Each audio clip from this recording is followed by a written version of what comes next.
नमस्कार प्यारे विद्यार्थियों, हार्दिक स्वागत, अभिनंदन आपके अपने favourite YouTube channel RBSC online classes में। तो प्यारे विद्यार्थियों, अपन संस्कृत के पेपर के बहुत करीब हैं। आज मैं आपके सामने संस्कृत का बहुत ही इंपॉर्टेंट टॉपिक और सबसे ज्यादा जो नंबरों का टॉपिक है वो मैं लेके आया हूं, अपठित गद्यांश। तो प्यारे विद्यार्थियों, बिना हताश बिना निराश हुए लगातार तैयारी करते रहिए और टारगेट रखिए अपना 100 आउट ऑफ 100 वाला। ग्रामर में मेरा आपसे वादा है कि मैं जितने भी वीडियो आपको डाल रहा हूं, सारे वीडियो आप अगर अच्छे से देखते हैं तो ग्रामर आपकी बहुत अच्छे से तैयार हो जाएगी। बिना हताश बिना निराश हुए एकदम दृढ़ निश्चय के साथ में आगे बढ़ते रहिए और मन में एक ही चीज बिठा लीजिए कि किसी भी तरीके से अपने को एक अच्छा रिजल्ट तैयार करना है और उस रिजल्ट के प्रति मैं और मेरी पूरी टीम आपके लिए प्रयासरत है। आज आपके सामने बहुत ही इंपॉर्टेंट 10 नंबर का जो आपका एक टॉपिक है, अपठित गद्यांश, ये मैं लेके आया हूं।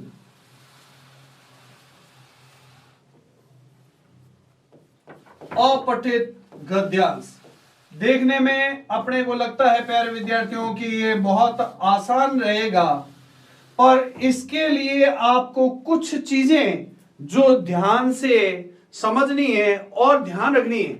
एक तो सबसे पहले प्यारे विद्यार्थियों मैं ये कहना चाहूंगा कि अपने अपठित गद्यांश के अंदर जो उस पैसेज में से ढूंढ के जो क्वेश्चन अपने को लिखने होते हैं, उसके अंदर सबसे जो चीज आपको ध्यान रखनी है, सबसे इंपॉर्टेंट चीज, कि क्वेश्चन जो पूछ रहा है बस उतना ही अपने को आंसर देना है। अपने क्या फॉर्मूला अपनाते हैं कि क्वेश्चन वाली लाइन जहां ऊपर पैसेज में मिल गई वो पूरी की पूरी लाइन लिख देते हैं।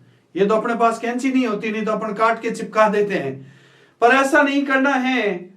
कैंची नहीं रखनी है और ना ही काट के चिपकाना है। क्वेश्चन को समझना है और क्वेश्चन जितना पूछ रहा है बस उतना ही आंसर लिखना है, सबसे इंपॉर्टेंट चीज। कई बार क्या होता है कि आपने वो पूरी की पूरी लाइन आपने लिख दी और वो उसके अंदर वो आंसर भी आ रहा है, परंतु आपने गलती क्या की है कि उसमें क्वेश्चन में जितना पूछा जा रहा है उससे भी आपने एक्स्ट्रा लिखा है, तो वो उसके अंदर आंसर होते हुए भी पूरा पूरा गलत होगा। तो ये गलती आपको नहीं करनी है, आपको उतना ही आंसर देना है जितना क्वेश्चन पूछ रहा है। इसके अलावा प्यारे विद्यार्थियों, इसके अंदर व्याकरण के प्रश्न आते हैं, वो सॉल्व करना वो सबसे इंपॉर्टेंट चीज है, क्योंकि 10 नंबर का पैसेज है, पूरे 10 के 10 निकालने हैं तो व्याकरण के प्रश्न भी आने चाहिए। तो प्यारे विद्यार्थियों, इस वीडियो के अंदर आपको वो क्वेश्चन समझा रहा हूं जो आपके पेपर में व्याकरण पर आधारित आने वाले हैं।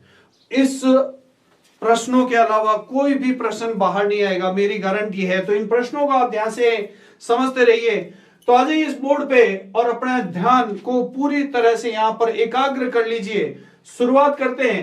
पहला जो प्रश्न आता है प्यारे विद्यार्थियों, एक सेंटेंस दे दिया और क्वेश्चन पूछेंगे, अस्मिन् वाक्ये क्रियापदम किम अस्ति। अस्मिन् वाक्ये क्रियापदम किम अस्ति। तो क्रियापद का मीन्स है कि उस सेंटेंस के अंदर आपको क्या बतानी है कि क्रिया क्या है।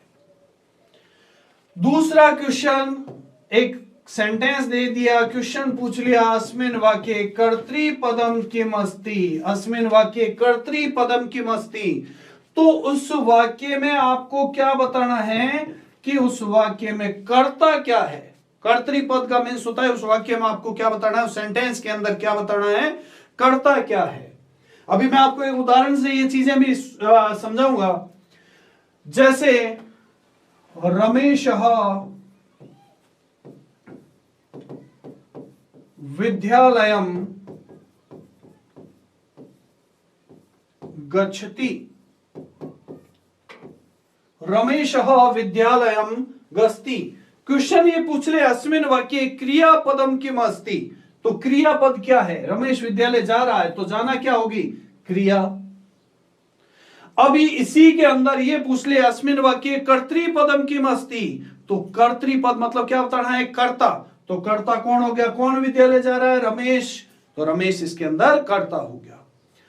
फिर तीसरा जो क्वेश्चन, मैं आपको जो पैटर्न के क्वेश्चन समझा रहा हूं उससे बाहर कोई कुछ क्वेश्चन नहीं आएगा, गारंटी है मेरी। नेक्स्ट क्वेश्चन है संज्ञा पदम। एक सेंटेंस दे दिया और इसके अंदर पूछ लेंगे कि अस्मिन् वाक्ये संज्ञा पदम किम अस्ति। तो संज्ञा पदम में क्या बताना आपको, उस वाक्य के अंदर संज्ञा क्या है। दूसरा सर्वनाम पदम। सर्वनाम किसको कहते हैं, जो संज्ञा के स्थान पर प्रयुक्त होता है वो कहलाता है सर्वनाम। एक सेंटेंस दे दिया, उसके अंदर पूछ लेंगे अस्मिन् वाक्ये सर्वनाम पदम किम अस्ति। तो उसके अंदर आपको क्या बताना है, सर्वनाम बताना है कि सर्वनाम पद क्या है। अगर मैं इसी सेंटेंस को आगे बढ़ा दूं, जैसे रमेशः विद्यालयं गच्छति सः तत्र पठति। अब अगर क्वेश्चन, बहुत ही ध्यान से समझिएगा प्यारे विद्यार्थियों, अब इसके अंदर क्वेश्चन ये बन जाएगा रमेशः संज्ञा पद स्थाने सर्वनाम पदम किम अस्ति। क्वेश्चन आ गया कि रमेश संज्ञा पद स्थान पर सर्वनाम पद क्या है, कि रमेश विद्यालय जाता है, वह वहां पढ़ता है। तो रमेश के स्थान पर सर्वनाम पद क्या आ गया, सह। तो इसका आंसर हो जाएगा सह। अब इसी को अलग तरीके से, इसी प्रश्न को घुमा के पूछ लिया। कैसे घुमा के पूछ लिया, सह सर्वनाम पद स्थाने संज्ञा पदम किम अस्ति। सह सर्वनाम पद स्थाने संज्ञा पदम किम अस्ति। अब सह किसके लिए है, रमेश के लिए। तो इसका आंसर हो जाएगा रमेशः। ये आपके हो गए 4 प्रश्न। इसके अलावा कोई वर्ड दे दिया, उसमें पूछ लेंगे विशेषण पदम। कोई वर्ड दे दिया, उसमें पूछ लेंगे अस्मिन् वाक्ये विशेष्य पदम।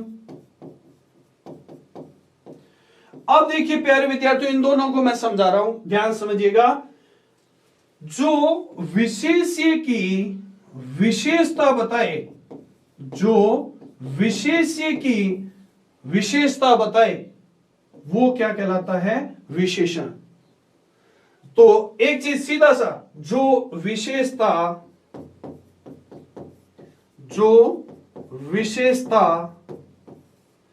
बताता है वो तो कहलाता है विशेषण। जो विशेषता बताता है, एकदम आसान भाषा में समझा देता हूं, जो विशेषता बताता है वो तो कहलाता आपके विशेषण। और जिसकी विशेषता बताई जाए, जिसकी विशेषता बताई जाए वो कहलाता है विशेष्य। जिसकी विशेषता बताई जाए वो तो विशेष्य, और जो विशेषता बताने वाला शब्द है वो कहलाता है विशेषण। जैसे देखिए क्वेश्चन, जैसे मान लीजिए गया कृष्णः सर्पः। कृष्णः सर्पः, सांप कैसा है, कृष्ण। कृष्ण मतलब काला। तो देखिए किसकी विशेषता बताई जा रही है, सांप की। तो सांप तो क्या हो गया, विशेष्य, और विशेषता बताने वाला शब्द कौन है, कृष्ण। तो ये क्या हो गया आपके विशेषण, ये हो गया आपके विशेषण, है ना। तो ये आपका विशेषण और विशेष्य। इसके अलावा जैसे कोई शब्द दे दिया, उसमें विलोम पद पूछ लेंगे, विलोम पद या पर्यायवाची पद, पर्यायवाची पद। ये 4-5 ये पैटर्न है आपके। इसके अलावा एक भी क्वेश्चन नहीं बाहर जाएगा। क्रियापद, कर्तृपद, संज्ञापद, सर्वनाम पद, विशेष्य, विशेषण, ये ग्रामर के प्रश्नों के आपके प्रकार है। ये अगर आप समझ लेते हैं तो मेरे हिसाब से आपके पैसेज में से 10 नंबर निकाले जा सकते हैं। तो अब अपन एक पैसेज की प्रैक्टिस करते हैं जिससे आपको और अच्छे से समझ में आ जाएगा।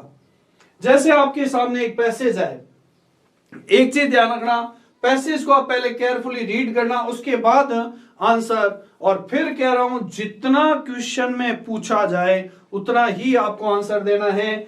जैसे पहला प्रश्न है, पुस्तकालयेषु केषां संग्रहो भवति, पुस्तकालय में किसका संग्रह होता है। तो देखिए यहां पर आ जाइए, यहां पर आ जाइए किसका संग्रह होता है, विविध पुस्तका नाम। तो इसका आंसर क्या हो जाएगा, विविध पुस्तका नाम। ये हो गया आपका पहले का आंसर, विविध पुस्तका नाम संग्रहो भवति। एक पद में आंसर देना है तो एक पद में ही आंसर देना है। फिर कह रहा हूं क्वेश्चन जितना पूछा जाए, जो क्वेश्चन पूछा है बस उतना ही आंसर देना है। अस्माकं कस्य समीपे वाचनालयः वर्तते, किसके समीप वाचनालय है। तो यहां पर ढूंढते अपन, देखिए अगला प्रश्न,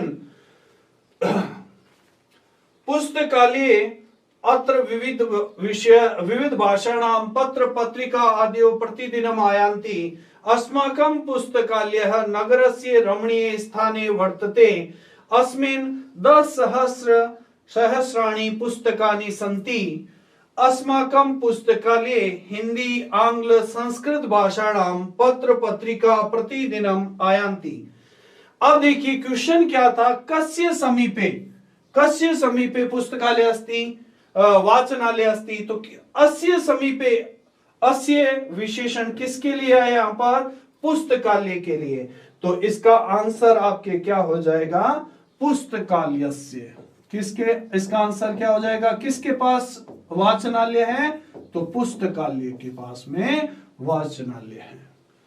अगला प्रश्न है, अस्माकं पुस्तकालये कति पुस्तकानि सन्ति, हमारे पुस्तकालय में कितनी पुस्तकें। तो देखिए यहां पर आ जाइए, 10,000, 10,000 पुस्तकें हैं। तो ये आपका तीसरे का आंसर हो जाएगा कि कितनी पुस्तकें, 10,000।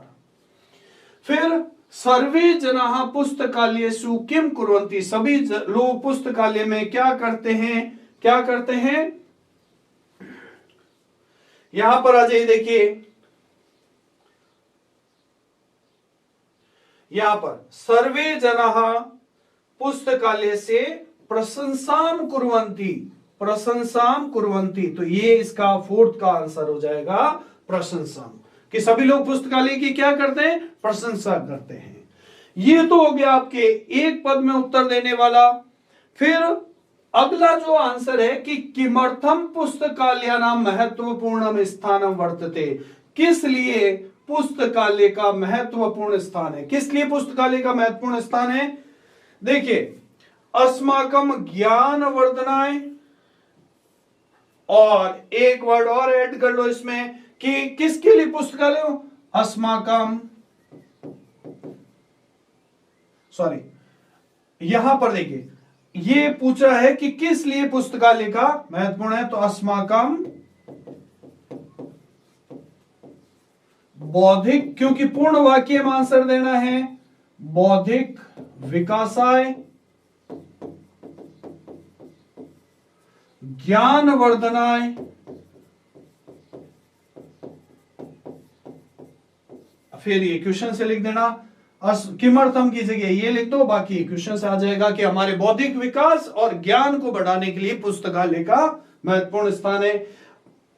फिर अस्माकं पुस्तकालय कुत्र वर्तते, हमारा पुस्तकालय कहां पर है। तो ये आ जाए, देखिए यहां से इसका आंसर लगा लीजिए, अस्माकं पुस्तकालय नगरस्य रमणीय स्थाने वर्तते। ये इसका दूसरे का आंसर हो जाएगा। जितना पूछा जाए उतना ही आंसर देना है, सटीक आंसर देना है, तभी 10 में से 10 नंबर निकाल पाओगे। पुस्तकालय के आगत्य स्वाध्याय कुर्वन्ति, पुस्तकालय में कौन आकर अपना अध्ययन करते हैं। तो कौन आते हैं, छात्र छात्रा। ये यहां पे आ जाइए, देखिए बहवः छात्राः जनाः छात्रा युवतश्च प्रतिदिनम् आगत्य स्वाध्यायं कुर्वन्ति। ये इसका थर्ड का आंसर हो जाएगा कि बहुत सारे लोग, छात्र और युवतियां यहां आकर अपना अध्ययन करते हैं। अब अगला प्रश्न है कि अस्य गद्यांशस्य समुचितम शीर्षकम लिखत। देखिए शीर्षक का मीन्स क्या होता है, ये चीज ध्यान रखना। शीर्षक का मीन्स ये होता है कि जिस विषय में इस पैसेज के अंदर बात की गई है वही इसका शीर्षक हो जाता है। तो इसमें हमारे पुस्तकालय पर बात की गई है तो इसका अपन शीर्षक लिख सकते हैं अस्माकम पुस्तकालय, अस्माकम पुस्तकालय, ये इसका शीर्षक हो जाएगा। अगला है कि उपयुक्त गद्यांशस्य संक्षिप्तीकरणम कुर्वत। देखिए संक्षिप्तीकरण में आपको क्या करना है, इस पैसेज को शॉर्ट करना है। अब शॉर्ट करने के लिए क्या करेंगे, इसकी जो इंपॉर्टेंट लाइन है वो कम से कम 4 या 5 लाइनें आप लिख लीजिए, वो इसका संक्षिप्तीकरण हो जाएगा। अगला है इसमें अपना देखेंगे व्याकरण के प्रश्न। देखिए पत्र पत्रिका इति कर्तृपदस्य गद्यांशे क्रियापदम किम अस्ति। अभी मैंने आपको समझाया था क्रियापदम मतलब क्रियापद समझाना। अब देखो यहां पर अगर अपन देखें पत्र पत्रिका तो ये क्या है, देखो पत्र पत्रिका प्रतिदिनम आयान्ति, कि पत्र पत्रिकाएं प्रतिदिन आती है, तो इसका यहां पर राइट आंसर क्या हो जाएगा, क्रियापद क्या है, आयान्ति। जो मैंने आपको पैसेज में प्रश्न समझाए बस उन्हीं पर आधारित आपको मिलेंगे पेपर में, इससे बाहर कुछ नहीं मिलेगा। आदर्शः इति विशेषण पदस्य गद्यांशाद विशेष्य पदम, कि आदर्श का विशेषण का विशेष्य बताना है। तो देखिए यहां पर अपन ढूंढते हैं कि आदर्श शब्द कहां पर आया है। ये देखिए आदर्शः पुस्तकालय, कौन है, अच्छा पुस्तकालय, तो यहां पर इसका विशेष्य पद क्या हो जाएगा, पुस्तकालय। किसकी विशेषता बताइए यहां पर, पुस्तकालय। किसको आदर्श का है, पुस्तकालय को। अस्मिन इति सर्वनाम पद स्थाने संज्ञा पदम किम अस्ति। तो यहां पर देखिए जो प्रश्न मैंने समझाए थे ये सर्वनाम हो गया, इसका संज्ञा पद बताना है। तो अस्मिन, अस्मिन देखते हैं यहां पर पैसेज के अंदर, ये देखिए अस्मिन, अस्मिन का जो संज्ञा पद है वो हो जाएगा आपके पुस्तकालय, कि इस पुस्तकालय के अंदर 10,000 पुस्तकें आती है, तो इसका संज्ञा पद हो जाएगा आपके पुस्तकालय। नेक्स्ट है, जैसे कि मैंने आपको बताया था, एक क्वेश्चन ऐसा आएगा जिसमें या तो पर्यायवाची बताना होगा या विलोम शब्द बताना होगा। नेक्स्ट है देखिए निंदा, निंदा का अपने को बताना है विलोम पद, तो इसका निंदा का विलोम शब्द अपने पैसेज के अंदर, ये भी ध्यान रखना कि पैसेज के अंदर वो वर्ड आया हुआ होना चाहिए। निंदा का वर्ड आया है प्रशंसा, तो ये इसका हो जाएगा वर्ड। इस तरह से आप अगर पैसेज को सॉल्व करते हो तो मेरे हिसाब से पूरे 10 में से 10 नंबर निकाले जा सकते हैं। तो प्यारे विद्यार्थियों, वीडियो कैसा लगा आपको, इसमें पैसेज को समझने में कितनी मदद मिली, कमेंट में जरूर बताइए, और कोई भी डाउट हो कमेंट में आप जरूर पूछिए। बहुत बहुत धन्यवाद आपका।